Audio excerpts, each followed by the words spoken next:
Everybody, happy Wednesday. Boy, do I have a good one to share with you all today.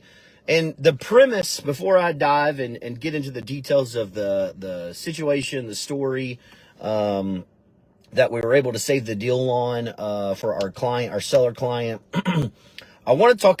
I want to talk about the importance of my vendor list. But what had kind of I'd had this story to talk about for a while, and it was just kind of down the pipeline because it's kind of sounds a little bit arrogant and braggy when doing it, but I mean it's true. It's a difference of, I mean, literally the real estate agent you choose to help you and their vendor list can be the difference of you closing on your home. Can be the difference of saving you hundreds, thousands, tens of thousands. I know for sure, and I know I did the video on the one that people claimed like $50,000 foundation issues, which I knew was complete BS, and then got a structural engineer out there and literally said everything was fine. And so that cost, ended up costing, like, there were still some like water issues that was causing the potential of foundation issues, but that only cost a couple $1,000s to solve versus the $50,000. But the vendor list is so important that your agent has. And we as agents, our vendor list,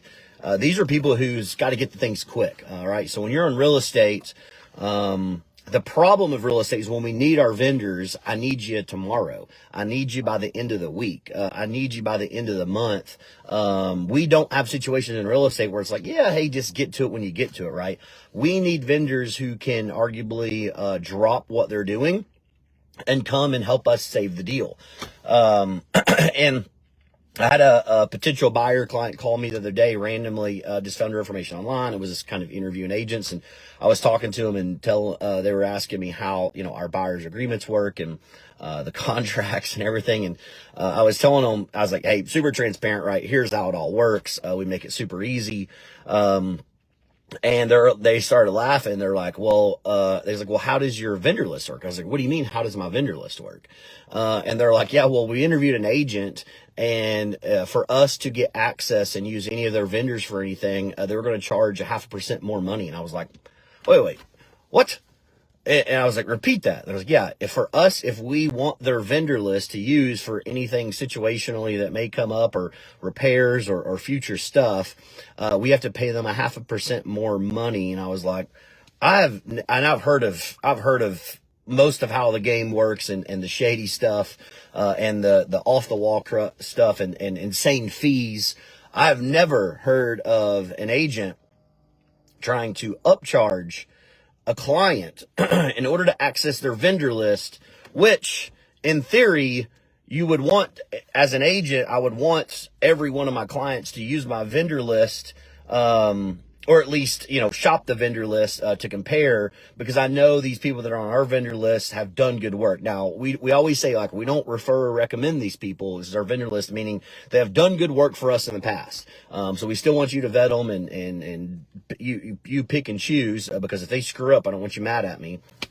But like when they said that, my mind was blown. I was like, holy crap.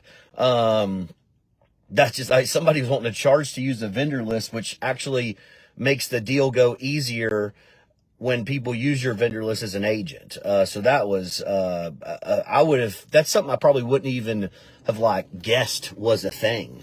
So when that happened, I was like, oh, okay, I got to get back to my vendor list. And we don't have a whole lot of people on our vendor list.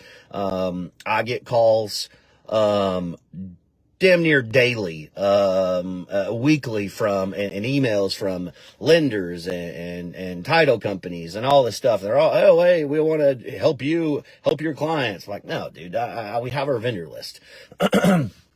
Our vendor list is tight, and when we run across people in contracts and situation, we see people do good things. Sure, we'll have conversations with them at that point, but we don't allow strangers on our vendor list. Even though still the people that are on there, again, we don't refer or recommend. But let's get into the situation. So I had sellers, brand new double wide, so meaning never been lived in certain counties. Are going to require a document called a certificate of occupancy, which basically means the county, city come out and they verify that the home is in condition for someone to live in it. Lenders will require this document. Well, this is in my good old home county of Morgan County, which has no building codes and no building restrictions. And they do not have anyone who does a certificate of occupancy. And this was actually my first time doing a brand new construction in Morgan County there. And I've done it in other counties. We've got this done, no problem. But I knew Morgan County didn't do it. And so when the lender reached out, about a week before closing, which AKA I was on the sell side, buyers using their own lender. And actually the company that the lender was at was a very respectable company. Now the lender, on the other hand, didn't have a great experience and will hopefully never cross paths with them in business again, because the way they handled things with me, I think was just, very inappropriate. But anyways, here's how it played out. So the lender emails a week before closing, which again, this should have been done. This probably should have been one of the things that was asked day one of the contract, right? AKA, who is your lender, right? This lender arguably could have killed the deal for their buyer unknowingly, right? I saved the deal for the buyer and the seller. So I'll get into that now. So they reach out and I say, hey, I reply back and say, Morgan County does not do certificate of occupancy. Say, okay, we need an engineer, a licensed engineer to go out and basically stamp off on the home. There's another document that they do. I forget the document name now. There's another document they do that basically stamps off on the home and says, hey, the home is good. The home is livable. So as we were going back and forth, again, we get this about a week before closing, as we were going back and forth on this situation and how just response times and everything there, we're basically like 2 days before closing. Jeez, I don't have, there's the water. There we go. We're like 2 days before closing.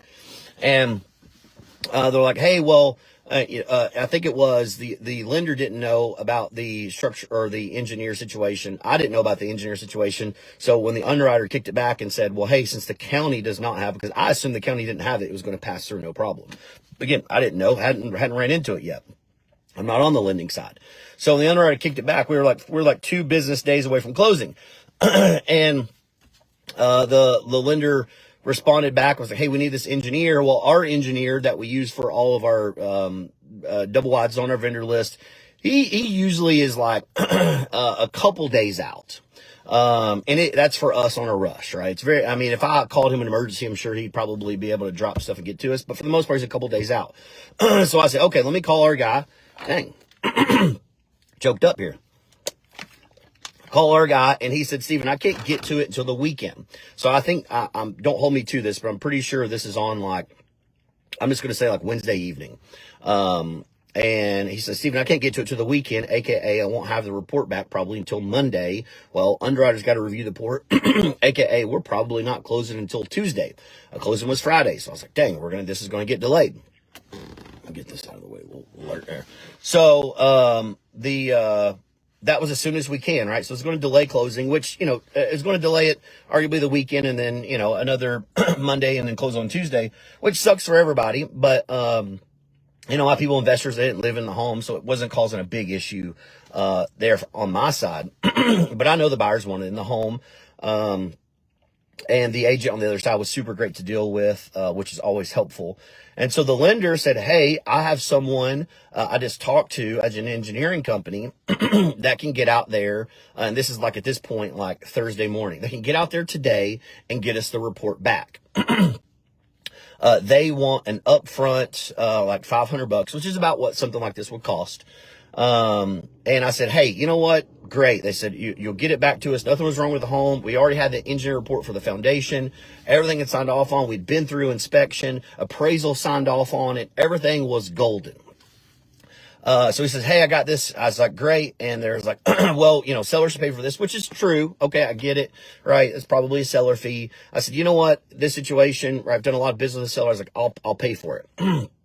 Based on what I was told, which was I'll have someone get there today, AKA Thursday, that will have the report back to us, same night. So we'll still be able to close on Friday. Why would I agree to something, that wasn't going to be that case, right? So I agreed to it knowing that's what the situation was. So, Spectre goes out there Thursday, no report back Friday morning. Emails, countless emails. Friday at like 2:00. no report back. So we know we're not closing now. Friday at like 4 o'clock, we get the report back.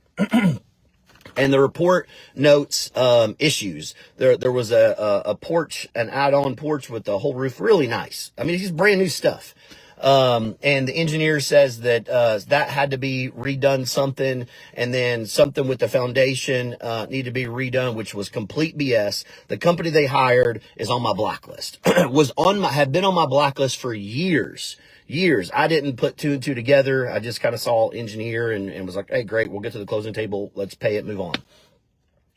So, and it was going to be like, they put an estimate that they could go out and do it, and it was going to be like 25 grand for them to go out there and do it, which at no point are we going to agree to on the sell side. Absolute crap. Well, because the company that's on blacklist, all they do is go out, and that is a person that is, sure, it's probably an engineer, but that's a sales rep. All they're doing is going out, they're looking to upsell. So anytime they see a crack, it's an upsell. It's not, hey, that's fine. It's just a typical selling crack. It's, oh no, hey, it's because it's from this, so we got to do this and this and this, and then blah, blah, blah. It's an upsell. I hate them. Anytime I see them, complete BS. They're deal killers. And it's a sales rep at the end of the day. And so when this played out, and it has nothing to do with the fact that it came back needing repairs. It's the fact that I was told this will get out Thursday. We'll have the report back Thursday night. Had we gotten the report back Thursday night, like I was told, I would have paid this no problem. Even if the report wouldn't have been satisfied, right? Because I agreed to do that. Well, the report didn't get back until basically end of business Friday, which we were supposed to close on Friday. Well, now the guy comes to me and I'm like, well, we're not doing that. I was like, let me call. I'll get my guy out there this weekend, and then we'll close on Tuesday, which is how it played out. Got my guy out there on Tuesday, how it played out. Well, the lender's calling me, Steven, you need to pay this company. They're on our vendor list, and they did me a favor, blah, blah. I said, no. I said, dude, if this company's on your vendor list and they got out there for you a favor, but yet them getting out there did no favors because they didn't get the report back until after they had told you, like a whole day later. So no, I was like, I'm not paying that because that's not what I agreed to. If they would have got the report back in order for us to be able to close, again, even if it would have flagged, I could care less. I still would have paid it. That was the right thing to do. We argued. We argued for weeks and weeks after this. Finally, I called his boss, who I know, and the boss literally said, I'll take care of this. 5 seconds later, it was taken care of. But I was like, dude, for one, I said, your vendor needs to eat this. If that's the type of relationship you have with your vendor where they're going to screw your deals, because best case, even if it would have passed, we were closing Monday. End of day Monday, right? Because you didn't get the report back to Friday. Underwriter still has to review it. Best case. That's, we ended up closing it, but this lender just haggled me, and it was like $500 on this. I was like, dude, what do you do? No, like, this is your screw up. If these people want to be on your vendor list, they should eat this cost as a business because they screwed it up for you. Let alone, if they're on your vendor list and you trusted them and you're going to stick your neck out for them and tell them, hey, they're going to come here and get this report back and they don't do enough. Well, you need to eat that for everyone else because you screwed that up. But it's just the difference of had I not had the people on our vendor list and the connections and the wherewithal of knowing how knowing that the company that went out was a bogus sales rep engineering firm. Had I not known that was the case because of my previous nothing but bad experiences with them in real estate, this is not one bad experience. This is a multitude of bad experience over years and years and years. I've never had a good thing. I don't have a good experience to share. It's all been negative. Had I not known that as an agent, and I would have been a new agent or even not a new agent, but just never had a bad experience. I don't know. And I'm assuming we got to do $25,000 for repairs, which is not going to probably be agreed to, or you're either going to cost your client 25 grand or the deal's going to die. Deal's dead, right? Got to start over and someone else come and do the deal. So that's right. What a bad vendor list will do, what the people who's helping you along the way, such as the title company, the lender, the home inspector, all these things, when you don't know how to solve these problems. That's what we do as a real estate agent. I kind of say, like, I wake up every day and I solve problems. 90% of contracts do not go smooth. Like 10% of them go really smooth, thanks to, great clients and great everyone that's involved with the deal. But for the most part, 90% of the time, all I'm doing is waking up every day and solving problems. to get it to the next step and helping situations get along. But I wanted to share that with you all because for one, I'm not going to upcharge you to use my vendors a 0.5%. Like I mentioned there, this agent was telling hopefully maybe one of my future buyers there.